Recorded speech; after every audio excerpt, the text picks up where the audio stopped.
Bienvenue dans cette nouvelle vidéo de Wokuzmi. Aujourd'hui, on va parler d'un sujet qui me fait un peu rire, qui est comment jouer avec les règles, comment tester les règles et comment pouvoir s'arranger parfois avec les règles pour aller soit plus vite, soit plus loin, simplement. Avant toute chose, je me présente. Je m'appelle Alex, fondateur de Better People. On accompagne les entreprises dans leur stratégie IA au quotidien sur 3 volets: formation, recommandations stratégiques et implémentation technique. Donc là, on va parler d'un sujet que j'aime bien, qui me fait rire, qui est comment s'arranger ou jouer avec les règles pour simplifier sa vie, grosso modo. Euh, Déjà, pour pouvoir jouer simplement avec les règles, il faut être au clair sur 2 positions. La première, c'est de savoir ce qu'on veut et est-ce qu'on est prêt à payer pour ce qu'on veut. Donc il faut avoir une vision très claire de ce qu'on veut et de ce qu'on veut obtenir, même s'il y a des règles parfois qui nous en empêchent. Et après, c'est de savoir ce qu'on est capable de risquer. En fonction de ce qu'on est capable, de ce qu'on veut et de la valeur de ce qu'on veut versus le risque, on va pouvoir commencer à travailler et à établir un plan.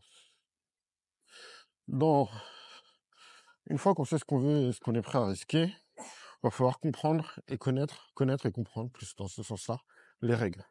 Et donc ça, il faut faire ses devoirs. L'idée, c'est pas de jouer avec les règles bêtement et naïvement, c'est de comprendre les règles, comprendre profondément ce qu'elles sont, comprendre les risques, trouver les failles dans ces règles, et après commencer à composer avec. Sur trouver les règles, souvent c'est assez simple. Vous avez conditions générales de vente, règlement intérieur, code civil. On trouve assez facilement les règles ou demander autour de soi ce qui est possible, pas possible.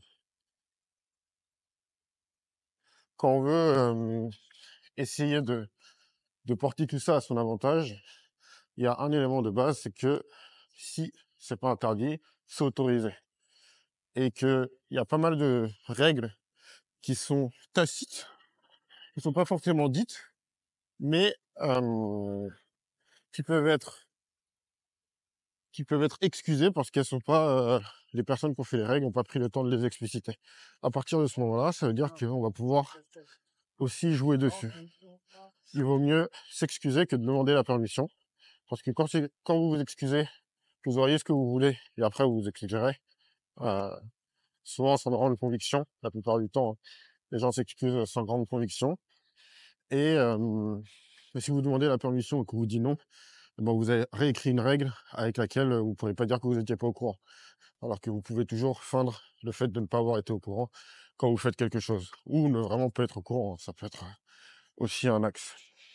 Donc, une fois que vous avez les règles, que vous avez compris les risques encourus, etc., il va falloir chercher les failles. Chercher les failles, ça demande un travail d'empathie qui va être de se mettre à la place de celui qui écrit les règles. Et du coup, l'idée, c'est de se mettre à la fois à la place de celui qui écrit les règles que celui qui veut euh, les enfreindre ou en tout cas les contourner. Et à partir de ça, va falloir se demander, ok, si moi j'essaye de contourner, si moi je devais réécrire les règles, quelles seraient les règles que j'aurais rajoutées pour rendre le système de règles plus robuste? Quand vous allez vous poser sur ces éléments-là, vous allez réussir à trouver déjà les premières failles dans les règles, parce que pour les rendre plus robustes, ça veut dire que vous allez les consolider sur certains espaces qui, à votre goût, ne sont pas suffisamment blindés. Donc ça, premier élément pour trouver des failles. Ensuite, une fois que vous avez fait des règles plus robustes, vous essayez à partir des règles que vous avez, quelles sont les failles que vous pouvez exploiter. Est-ce qu'il y a des éléments qui sont dits? Est-ce qu'il y a des moyens de contourner? Et vous vous rendez compte que vous n'êtes pas pénalisé dessus. Donc ça, deuxième travail, notez toutes les façons de contourner les règles et faites pas qu'un seul plan A. Faites toutes les méthodes et après on les triera par la suite. Ensuite, il y a deux façons de s'arranger avec les règles. Il y a soit en les contournant ou en ne les respectant pas, en les brisant. Grosso modo, je me sens un peu dans la même case. Soit on va la voir en les appliquant de manière tellement intense que le process casse. Je, je sais ça par expérience. Pour avoir écrit des process et écrit des règles, on n'a pas envisagé et prédit tous les cas de figure. C'est le cas aussi quand on fait de l'informatique. Quand on fait de l'informatique, on fait des règles pour les ordinateurs.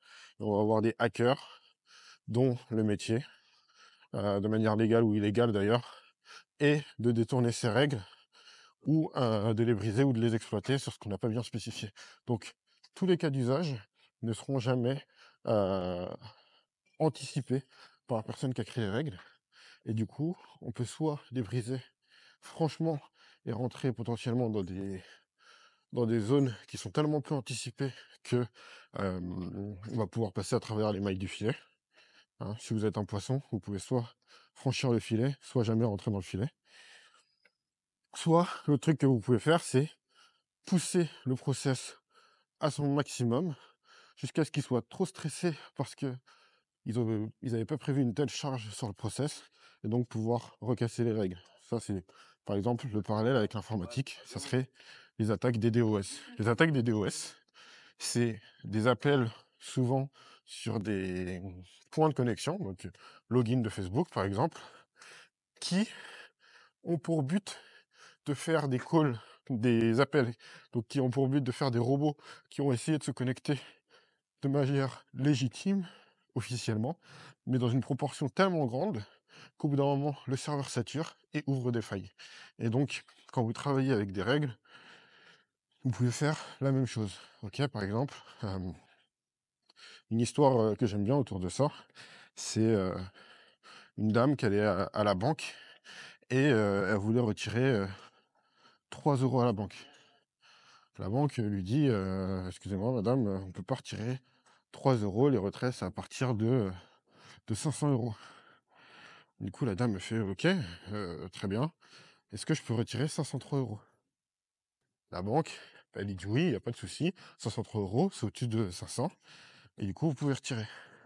Elle retire les 503 euros, elle reçoit ces 503 euros, et après elle dit à la banque, ok, j'aimerais déposer 500 euros.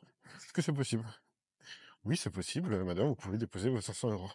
Et du coup, vous pouvez, de manière légitime, détourner un système, juste en le comprenant et en voyant des failles, et en le poussant dans un cas d'usage qui n'avait pas été anticipé par la banque. Donc la banque ne voulait pas faire des mouvements pour des sommes aussi petites que 3 euros, mais par contre, en retirant légitimement 303 euros, 503 euros, et en redéposant 500 euros, on a pu contourner la règle en respectant l'esprit. Et en fait, c'est pas toujours tout blanc ou tout noir, c'est souvent gris la vie. Et l'idée, c'est de toujours travailler votre esprit, travailler votre, votre résilience pour réussir, à partir des règles, à partir des contraintes, à trouver des astuces, un peu comme cette dame qui allait retirer 3 euros à la banque pour passer à travers les mailles du filet et avoir une vie plus simple. Voilà, c'est tout pour cet épisode de Walk With Me. Je vous dis à la prochaine. N'hésitez pas à liker, commenter, vous abonner. On est de plus en plus nombreux sur la chaîne. On est de plus en plus à regarder les vidéos. Il y a des shorts en ce moment qui sortent sur toutes les plateformes. Et donc, n'hésitez pas à joindre le mouvement. Bonne journée. Salut.